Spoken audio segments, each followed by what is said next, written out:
June నెల 30వ తేదీ 2024 సంవత్సరం నుంచి జూలై 6వ తేదీ వరకు ఈ వారంలో జరిగేటటువంటి 12 రాశుల వారికి జరిగేటటువంటి వార ఫలితాలను ప్రొఫెసర్ డాక్టర్ ముల్లపూడి సత్యనారాయణమూర్తిని నేను మీకు రాశి ఫలాలు చెబుతున్నాను.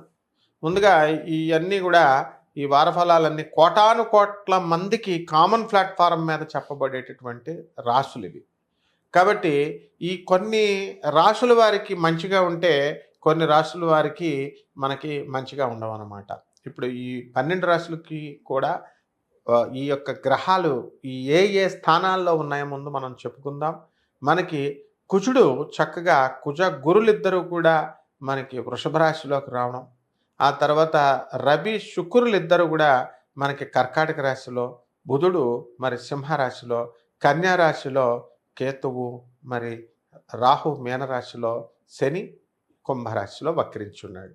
కాబట్టి ఈ యొక్క శని వక్రించడం వల్ల ఏ రాశులకు మనకి కలిసి వస్తుంది, మరి ఏలినాటి శనికి ఏ రాశులకు ఉంది, ఇవన్నీ కూడా మనం చెప్పుకోవడం జరుగుతుందన్నమాట. తులారాశి. ఈ తులారాశి వారికి అష్టమ గురుగ్రహ ప్రభావము, షష్ఠ స్థితిగతుడైనటువంటి రాహువు, పంచమంలో ఉన్నటువంటి కేతువు, మరి వ్యయస్థితిగతుడైనటువంటి కేతుగ్రహ ప్రభావం వలన తులారాశి వారికి చక్కగా మీకు వృత్తి వ్యాపార ఉద్యోగ విషయాల్లో యావరేజ్గా మధ్యస్థంగా ఉన్నప్పటికీ కూడా మీకు మేము అప్పులు ఇస్తామని చెప్పేసి తెగ వస్తారనమాట జనం.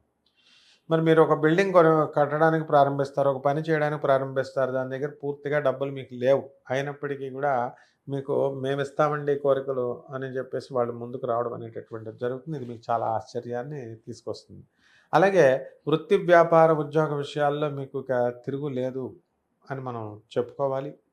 తర్వాత అయితే వర్క్ లోడ్ చాలా ఎక్కువగా ఉంటుంది. అందువలన ఆఫీసర్ల యొక్క హెరాస్మెంట్ అవనియండి, లేకపోతే తోటి కొలీగ్స్, సబార్డినేట్స్ యొక్క కొలీగ్స్ యొక్క వీళ్ళ యొక్క కోఆపరేషన్ అనేటటువంటిది తక్కువగా ఉండడం అనేటటువంటి జరుగుతుంది. దీనికి కారణం కేవలం మీరు చాదస్తంగా మోర్ సూపర్స్టిషియస్గా ఈ వారం మీరు అవడం అనేటటువంటిది జరుగుతాయి. మీ చాదస్తం వల్ల వాళ్ళంతా కూడా అలా ప్రవర్తించడం అనేటటువంటి జరుగుతుంది. ఈ వారంలో మీరు శత్రువులు మిత్రులుగా మారేటటువంటి అవకాశాలు ఉన్నాయి. చక్కగా మీరు ఇంతవరకు పెండింగ్లో ఉన్నటువంటి అన్ని పనులు కూడా అసలు ఎంత ఈజీగా పూర్తయిపోయినాయి ఏంటి అని మీరు ఆశ్చర్యపోతారు. ఎంతో కష్టం అనుకున్నాను అని. అదంతా కూడా మీకు మండలాధిపత్యాన్ని, రాజకీయ నాయకులు ఎవరైతే ఉన్నారో అటువంటి వాళ్ళందరికీ కూడా మరి ఈ వారం చాలా మంచిగా ఉందన్నమాట. రాజకీయ నాయకులకు మంచి పదవులు మీకు రావడానికి అవకాశాలు ఉన్నాయి. ఆ విధంగా కుటుంబం పట్ల, బిడ్డల పట్ల మీకు కాస్త ప్రేమ అధికంగా అయిపోతుంది. కాబట్టి పిల్లలు ఇంకా బాగా చదవడం లేదో అని అనుకుంటూ ఉంటారు. అది అలాంటిది ఏం కాదు. మీరు పిల్లల్ని మామూలుగా కేర్ తీసుకోండి. స్ట్రెస్గా పెద్ద ఇదిగా డీప్గా వెళ్ళి చేయాల్సినటువంటి అవసరం లేదు. ఇక రెమెడీస్ దగ్గరికి వచ్చేసరికి గురు జపం చేయండి, గురు స్తోత్రాలు చదవండి. గురువుకు కిలోంపావు శనగల్ని ఆవు పేడ పసుపు రంగు వస్త్రంతో మీరు పేద బ్రాహ్మణులకి దానం చేయండి. గురువారం నాడు ఉదయం కరెక్ట్గా 3 గంటలకి, తెల్లవారుజాము 3 గంటలకు రారు కాబట్టి మనం 6 గంటలకు దానం చేయండి.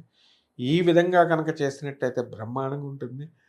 అంతేకాదు గానగాపురం వెళ్ళండి, దత్తాత్రేయ స్వాముల వారి దర్శనం చేసుకోండి.